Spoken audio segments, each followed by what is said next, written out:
Students, अभी हम लोगों ने इसके पिछली क्लास में ट्रांसक्रिप्शन से जुड़ी हुई कुछ फैक्ट्स हम लोगों ने पढ़े कि वो कौन से फैक्टर्स हैं, वो कौन से स्टेप्स हैं about 3 types of RNA, about 3 types of RNA polymerase which are used in the transcription process in eukaryotes. Today we will study about transcription process in prokaryotes. आज हम लोग पढ़ेंगे कि बैक्टीरिया या किसी भी प्रोकैरियोट में ट्रांसक्रिप्शन प्रोसेस किस तरह से होता है. Okay, so as you know that transcription process is completed into 3 different steps.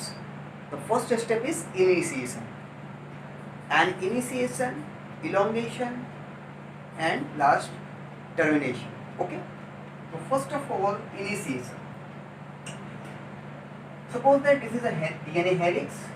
DNA helix है और आप जानते हो कि 3 dash, 3 prime, 5 prime this is template strand and 5 prime to 3 prime is it coding strand. Okay, और ये हमारा जो black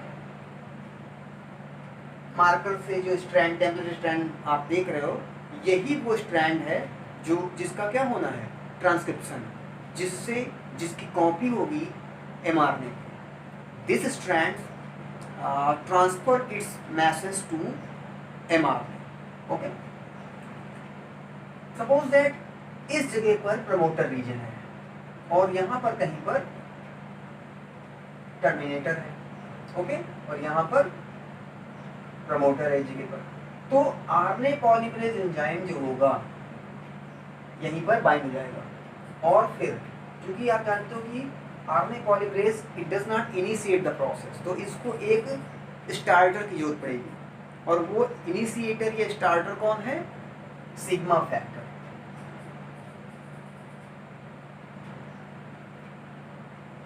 sigma factor is called initiation factor. तो व्हेन इट, तो ये आरएनए पॉलीमरेज से क्या हो जाएगा, बाइंड हो जाएगा सिग्मा फैक्टर. एक बार बाइंड हो जाएगा उसके बाद यहाँ पर डीएनए ये दोनों हेलिक्स ओपन हो जाएंगे, वाइड जाएंगे. देखो जैसे ही बाइंड हुआ वाइड हो गए. Now this bubble like structure is called, okay, इसको बोलते हैं ट्रांसक्रिप्शनल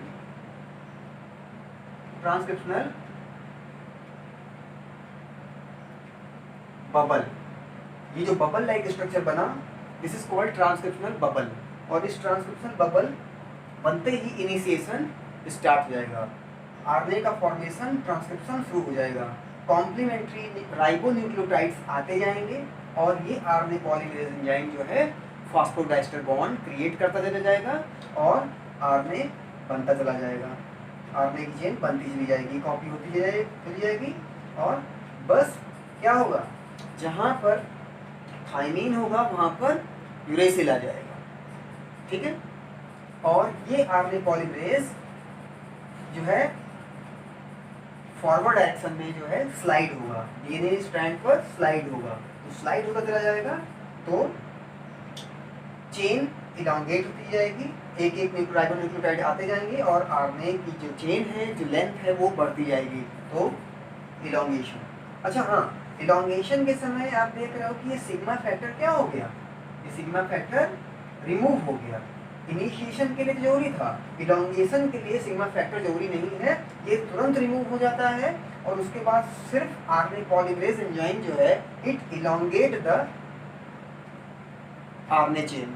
ओके, आरएनए को ये इलांगेट करता है by polymerisation the ribonucleotides. Okay, और ये रिमूव हो गया. ओके, उसके बाद ये आगे स्लाइड होता जाएगा और जो भी बेसेस यहाँ न्यूक्लियोटाइड होंगे उसके कॉम्प्लीमेंट्री आरएनए पर आते जाएंगे और आरएनए की चेन बढ़ती चली जाएगी. ओके, उसके बाद एज सून एज ये आरएनए पॉलीमरेज टर्मिनेटर एंड तक पहुंचता है. मान लीजिए ये आरएनए पॉलीमरेज जो यहाँ पे था स्लाइड होते होते यहाँ पहुँच गया. ठीक है, इस जगह पहुँच गया, स्लाइड होते होते यहाँ पहुँच गया और यहीं पे टर्मिनेटर था. और टर्मिनेटर पे पहुँचते ही जितना पार्ट ट्रांसक्राइब होना था, यहाँ से यहाँ तक जितना ट्रांसक्राइब होना था देखिए हो चुका. उसके बाद जैसे ही टर्मिनेटर रीजन में पहुंचेगा आरएनए पॉलीमरेज एक रो फैक्टर आ जाएगा, एक अनदर टर्मिनेटिंग फैक्टर आएगा, that is called rho factor, which is called terminating factor.